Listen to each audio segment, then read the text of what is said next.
Bismillah ar-Rahman ar-Rahim and Assalamu alaikum. This is Muhammad Anas Javed from Instrumentation and Control channel.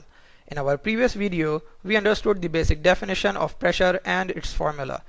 Now in this video, we will understand another type of pressure called head pressure. We studied the formula for pressure, which is pressure is equals to force per unit area in our previous video, and now we will use it to understand head pressure. From the Newton's second law, we know that the acceleration of a mass is directly proportional to the force applied on it. Or mathematically, force is equals to the product of mass and acceleration. Let's put this formula on a side for now. We also know that the formula for volume of an object is simply the product of area and height of that object. The next formula is for the density of an object. From the definition of density, it is the mass per unit volume of an object. And mathematically, if we make mass as the subject of the equation, we can say that the mass is the product of density denoted by rho in this equation and volume of an object. Now we will put all these formulae in this equation.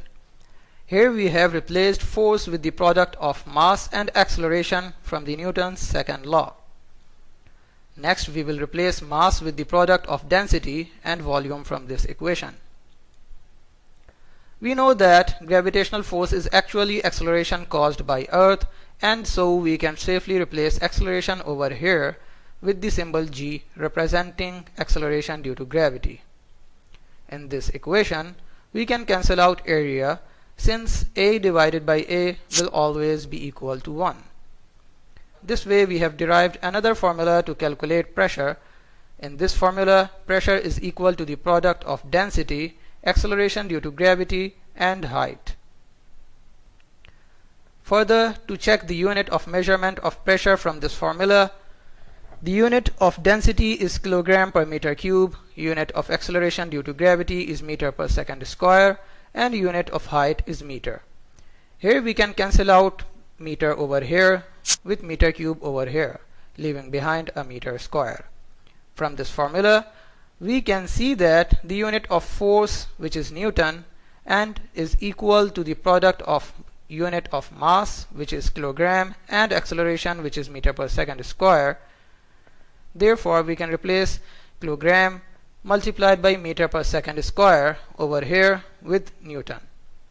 Finally, the unit of pressure stays the same as before, which is Newton per meter square.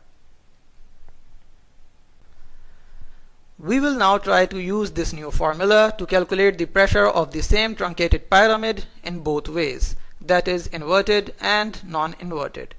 Since the object is same, the height of both inverted and non-inverted pyramids will be same. Let's assume that it is 0.2 meter. Again, since the object is same, the density of both inverted and non-inverted pyramids will be same. Let's assume that it is 2 kg per meter cube. And finally, the acceleration due to gravity will also be same for both, which is 9.8 meter per second square for Earth. Putting these values in this formula, we get a pressure of 3.92 Newton per meter square for both inverted and non-inverted pyramids. The pressure calculated from this formula is not only different from the actual pressures of the pyramid, but also same for both inverted and non-inverted pyramids. So why is this happening? This is because this formula neither sees the actual shape of the object nor its weight. Instead, it uses the height and density of the object, and then it creates an imaginary rectangular column on unit area, or meter square in this case, and then it gives you the pressure which would be applied by such rectangular column of same height and density. This is why the pressure from this formula is different from the actual pressure. So here arises a question that what is this pressure and why do we need it? The pressure calculated from this formula is called the head pressure, and it is used in fluid dynamics to calculate the pressure being applied by a fluid at a certain depth or height. I found a great example of Pascal's vases on another channel named James Lincoln, the link to which is shown over here. Here you can see that vases of different sizes, volumes and shapes are connected through a tube in the bottom, and when the liquid is filled in one vase, it attains the same height in all other vases. This shows that the pressure of a liquid depends only on its height and not the volume, weight or shape of the container.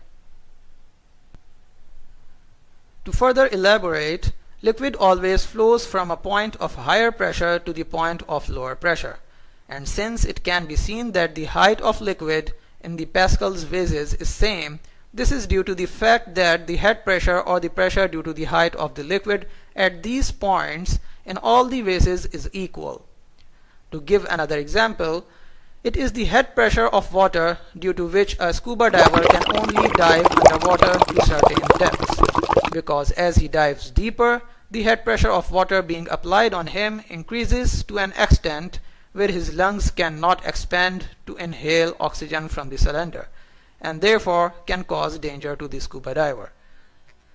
In our next video, we will study different types of pressure such as atmospheric pressure, vacuum pressure, gauge pressure, absolute pressure, and differential pressure.